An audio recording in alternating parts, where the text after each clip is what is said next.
we know, that I know, because he was actually here at the university when, I think you came a few years after I started.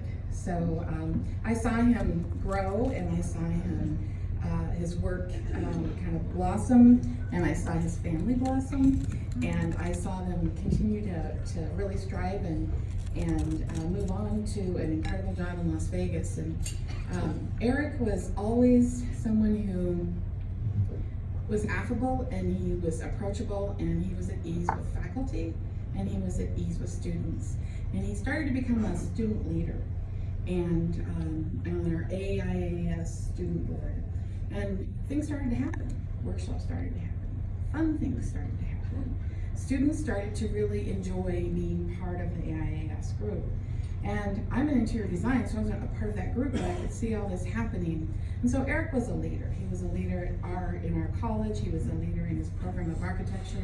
He got his bachelor's and his master's degree at University of Idaho. And I always really, I guess you could say, recognized the sacrifices he was making. He was a non-traditional student. He was married with Kathy, and they had children. And so Eric, you know, he had a job at the bookstore.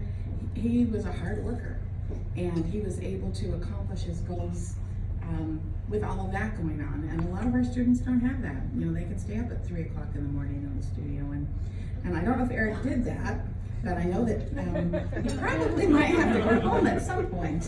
So, but one of the things I really enjoy is over the years is I have Eric on Facebook, and I've got to see his family grow, and I've got to see his career just shoot into the sky. And it's because of his hard work and his ability to work with people, and his humility, and the fact that he's honest, he's transparent, he talks the talk and he walks the walk, and he's been highly successful, and we're very excited that he's able to get this award. So I just want to say a little bit more in terms that while he was here at the University of Idaho, the architecture faculty recognized him with the Alpha Rho Chi Medal, and that's the University of Idaho recognition at the highest levels for architectural achievement and leadership, and that came from the national board. And I have a quote that I found online that says, I have overcome many unforeseen challenges in my career. I was denied the first time I applied for architecture school. Didn't stop me from trying again. I lost my first election for a position on the AIAS board. Didn't stop me from trying again. I became a leader at my firm right before the recession. We were all locked down, but we retooled and re-strategized to emerge stronger. And so currently, Eric is the director and principal at SHarchitecture in Las Vegas. And during his last year as a Vandal, he did an internship there during the summer. They hired him, and he's just ran with it.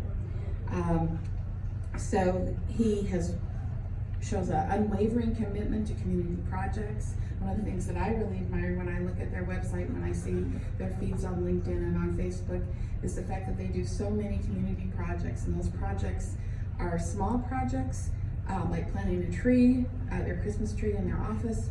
They take it out to a park, but there are also big projects like sustainable schools. And Eric in particular likes to show the school projects that they work on, and the changes that they're making for the citizens of Las Vegas and all of Nevada. He also is a strong conservationist, and he works towards conserving water and sustainability issues. And he's actually is involved in government with that to really try to save a nature preserve and things like that. In 2015, he won a silver medal award from the Nevada chapter of the American Institute of Architects for distinguished service. He's the youngest AIA member to have received this prestigious recognition. He has served as president of AIA Las Vegas and AIA Nevada chapters, and he's a member of the Western Mountain Region Executive Board for the American Institute of Architects. And I have a final quote from him, and he says, "Changing the world begins with changing ourselves. Once we have become an exemplar of the change we seek in the world, we can, through compassion and hard work, begin to influence the same change in others. We cannot push others to change. They must be drawn to change." And when I read that to me is Eric. people are drawn to Eric. And they're drawn to Eric because he's a good man, he's a good father, he's a good architect, and he's a great leader. And we are very proud that he has been selected for this award. So congratulations, Eric.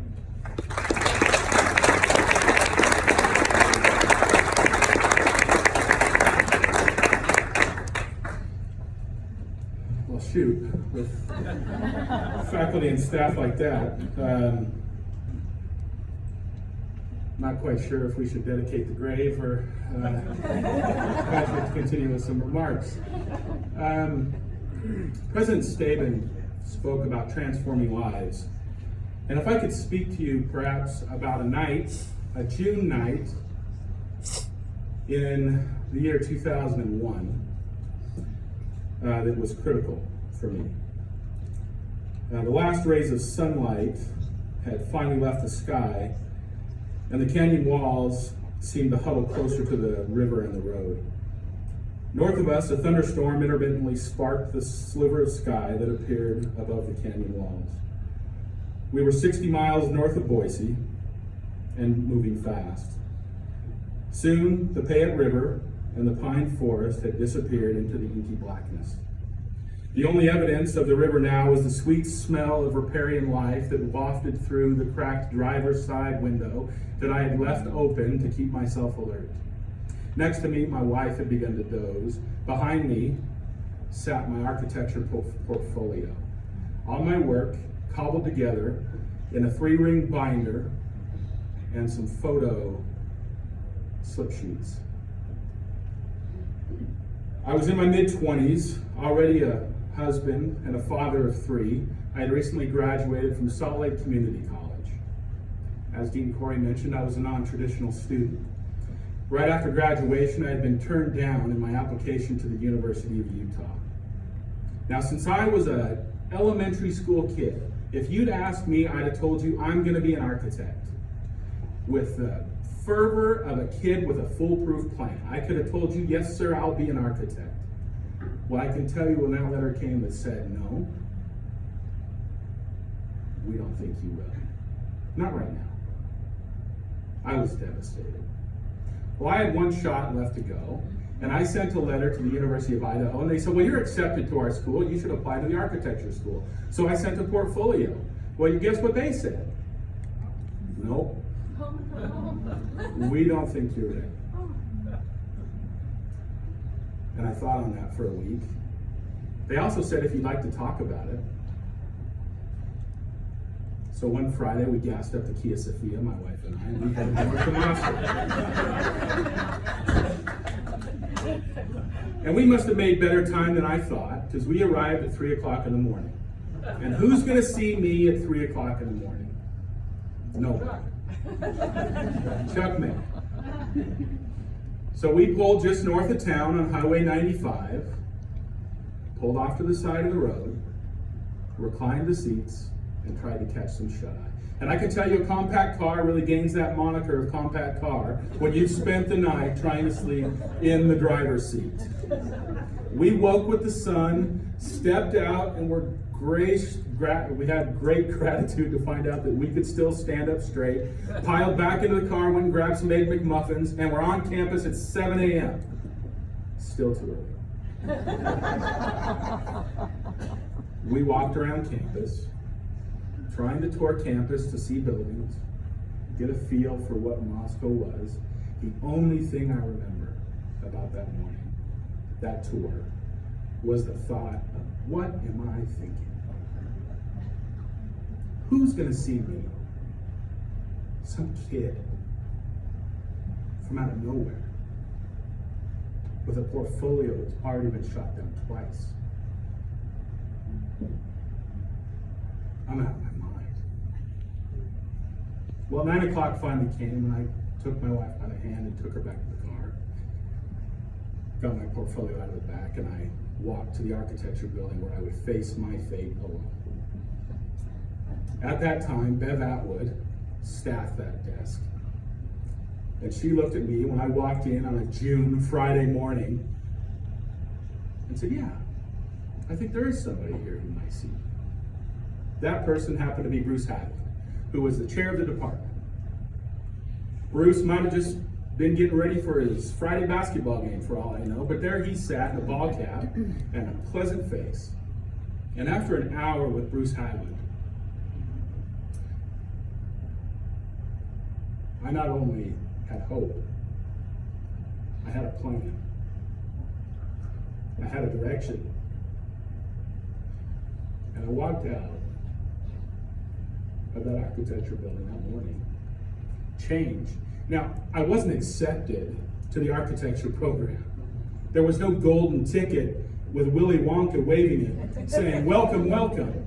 No, it was real. There was work to be done. There was hard work yet to be done. But my life was transformed. And I would be remiss if I did not recognize how many lives are transformed. And when I look at my daughters, who are here today, how close it came from them not knowing the man that I am today. At the end of a 569-mile drive through a canyon with just a river and a road, for someone to take a conversation with a nobody and to give him hope. That's Idaho. That's being a band. I've experienced that over and over and over. And it is not lost on me that there is a debt. There's a debt that I have incurred as a vandal every day when I go out into the world. When I was here and I studied, it was important for us to go out and we did projects in the community. I went to places called Chalice. I went to places called Cuna. And I went to places called Orofino. And I did projects in those communities and sat with community leaders in those communities doing work for them. I don't know if they liked it or not, but we did it as architects. That sat in my heart and said, this is what we do. As a professional, I've had the opportunity to go to rural Nevada. One of my favorite projects that we've recently done was a Boys and Girls Club that we did in a rural Nevada community that's a mining town. This mining town has 7 out of 10 children in that community come from a single parent home or a home in which abuse has been reported in the last year. They have no place to go. They had hoped to get 300 kids in this Boys and Girls Club. In the first week, they had 600 kids piling out every door and window. They served over 700 meals in a week. And every time I go there, I don't hear, gosh, you know, I wish you put the door over here, or I wish the carpet was blue. You know what I hear? I hear laughter. And I hear the screech of kids.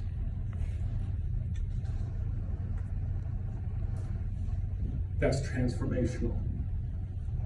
That all leads back to a conversation with Bruce Hagland in his office in Art and Architecture South, in little old Moscow, Idaho. That's transformational. That's making a difference. So if you ever think that we're just too small and the fight's just too hard, well, you can take that thought out of your head, because Idaho matters. Being a vandal matters. It's not wins and losses on the football field. Those are all great. I was the public address announcer for the football team while we were here, and I saw a lot of crappy football. I showed up. Every week I showed up.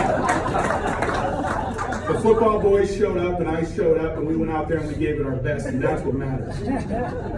Idaho matters. We fight for every inch of ground we get in this life, every inch of ground that we get.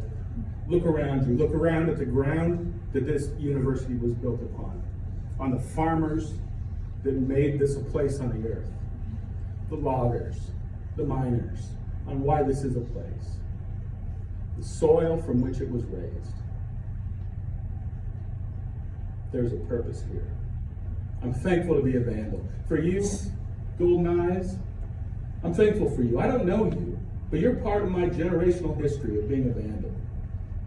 And I'm thankful for the strength that you brought through this university and what you've given. Dr. Kumar, you're awesome. I seriously, they started reading stuff that you did, and I thought, I gotta go. You are awesome. thank you so much for this. Thank you so much for letting me come back to what I can only think of as Superman's ice crystal home. When I come back to Moscow, I feel like I can just take on the world, because it all starts here. Go Vandals.